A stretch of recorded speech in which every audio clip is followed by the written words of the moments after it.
sur le pays, le plus souvent dans un ciel tout bleu, entre les méridionales.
Prenons place.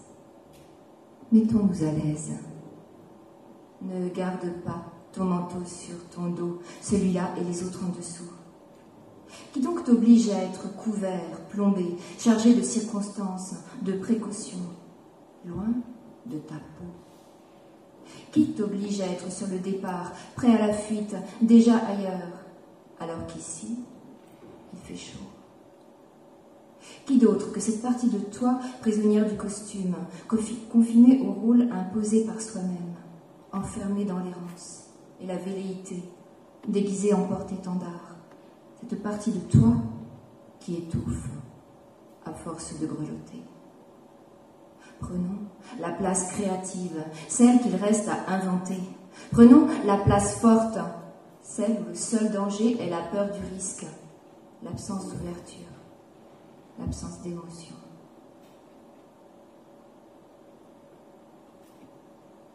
Je me souviens de toi. Tu joues au ballon dans l'ancienne cour de ferme. Ancien clapier, ancien poulailler, ancien pigeonnier, ancienne grange à paille, tous devenus ateliers, débarras pour outils de jardin, local poubelle, garage à vélo, garage à voiture, carrés de briques rouges et tuiles rouges nuages, gouttières qui ont charrié combien de pluies et d'orages, liseré métal en ce décor rouge, le tout enserre une pelouse vert sombre, qualité sport, ombragé d'un vieux marronnier au tronc large comme une table de salon. Un vieux tronc, d'avant nous, ridé et calme, poussant ses branches au-dessus de la pelouse. C'est encore un endroit dont la porte s'ouvre sans clé. On n'utilise pas les verrous, on ne glisse rien sous le paillasson. Quand on entre, le soleil joue sur les tomates. Les murs frappent l'œil, roses comme les redons, roses comme le bouquet dans le vase, les reflets dans chaque miroir, roses. Il suffit de se glisser là pour ne plus se poser de questions. Par la fenêtre ouverte, un avion, un coucou, le vent dans toutes sortes de branches. Si on ouvre la fenêtre, on n'entendra rien de la guerre. Vraiment? Un avion. Déjà, en passant au-dessus des îles Baléares, j'ai cru que nous étions arrivés. Mes yeux se sont emplis de larmes. Je croyais retrouver l'air doux, les senteurs des orangers, mais nous étions encore loin d'Alger. Lorsque l'avion s'est posé, mes larmes avaient séché. J'étais accompagnée de ma plus jeune sœur, D. Elle a près de 20 ans de moins que moi, une battante. Moi, j'ai 72 ans. L'année dernière, notre mère est partie. Et nous avons décidé d'entreprendre ce voyage, un peu comme pour nous souvenir d'elle, comme pour lui faire un signe. Elle a toujours tant aimé ce pays, sans y revenir jamais.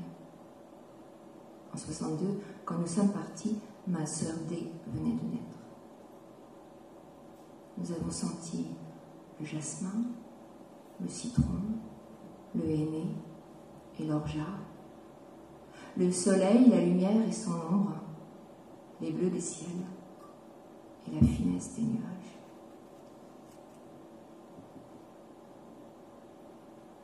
Je me souviens de toi. Tu as 10 ans. Par la fenêtre de la salle à manger, je te vois regarder la cour de pelouse, divisée par le chemin d'allée. Au bout du chemin, la grille de fer forgé est comme une deuxième fenêtre sur le bandeau gris de la rue où passent voitures, marcheurs, enfants qui jouent, tracteurs, chevaux et chiens. Et tu vois enfin les champs. C'est la direction de l'Est. L'Est apporte le froid. Le matin, le soleil avec sa lumière blanche dépose de givre sur la pelouse et l'hiver, la neige. L'Est apporte la nuit. Le noir teinte d'abord l'Est. L'Est apporte l'éveil lent et fondu qu'a le mouvement des branches dans tes rêves végétaux.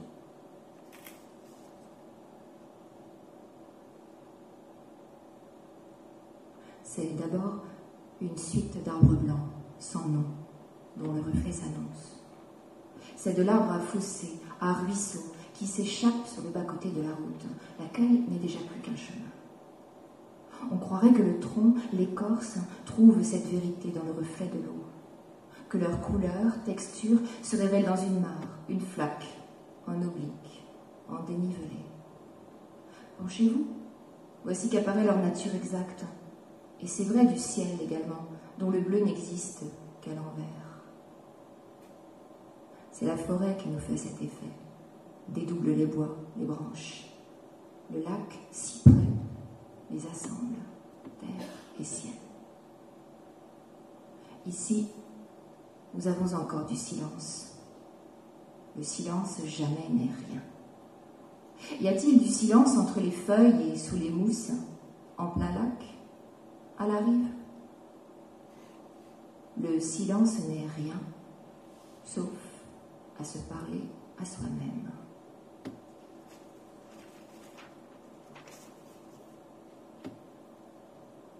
J'ai l'amour sur le tapis. Et qu'y a-t-il en dessous? J'ai l'amour comme tentative de préhension instinctive de la réalité. J'ai l'amour praticable, paramètre. J'ai l'amour comme moyen de transport, comme pays à visiter. J'ai l'amour pour y aller, et j'irai loin. J'ai l'amour sous le coude, imaginez. J'ai l'amour picoté par les blés. J'ai l'amour et j'irai loin, bien loin. J'ai l'amour, il était moins une. J'ai l'amour le temps qu'il reste, le reste du temps. J'ai l'amour. Vous me suivez?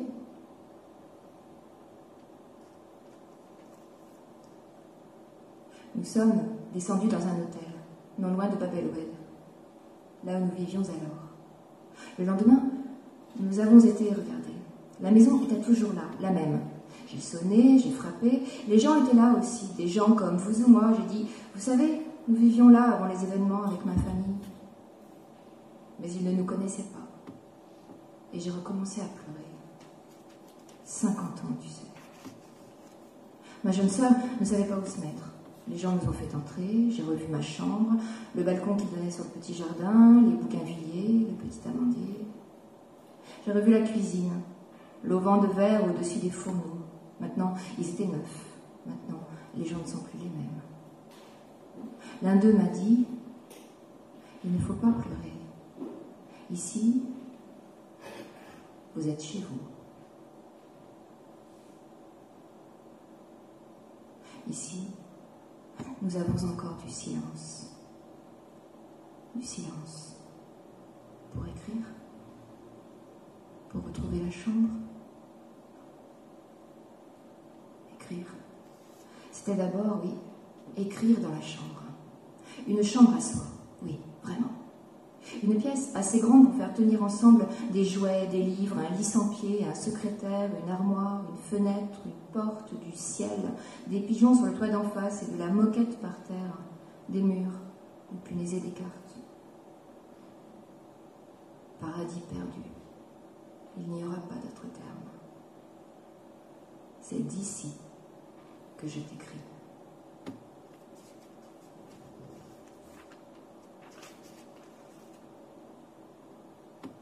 L'Est est une frontière.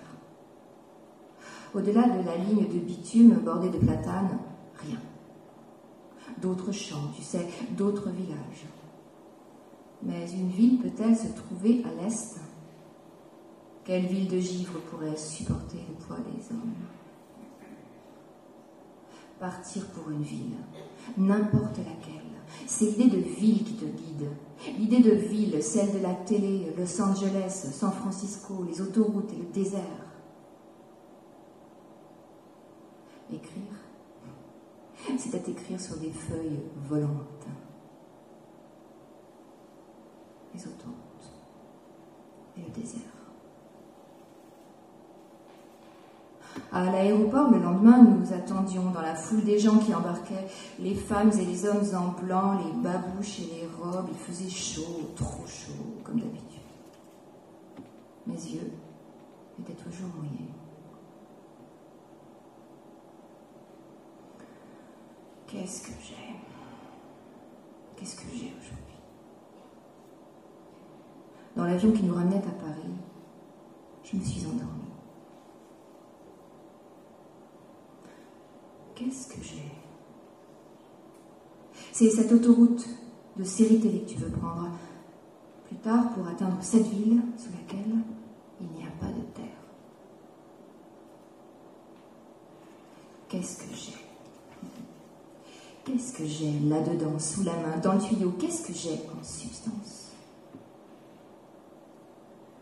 Écrire, c'était comprendre qu'on ne peut pas vous traverser la tête comme on traverse une pièce. Écrire, c'était, un jour, réussir à écrire à côté de quelqu'un qui écrit. J'ai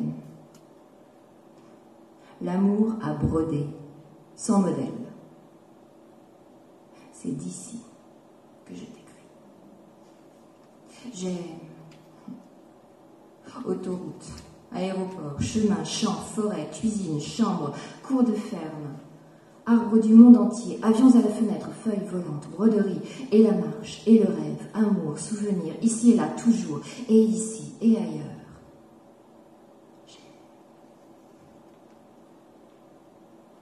Prenons nos clics et nos claques, quittons la file d'attente. Sa parenthèse ne peut nous contenir entiers. Quittons la place numérotée. Pourquoi s'asseoir dans les rangs de cette assemblée plantée de figurants? C'est à autre chose que nous voulons assister. Prenons la place offerte entre nous, la position de contact. Prenons la place en vue d'ici, qu'elle soit convenable ou pas. Ne garde pas ton manteau sur l'épaule. Je veux te voir.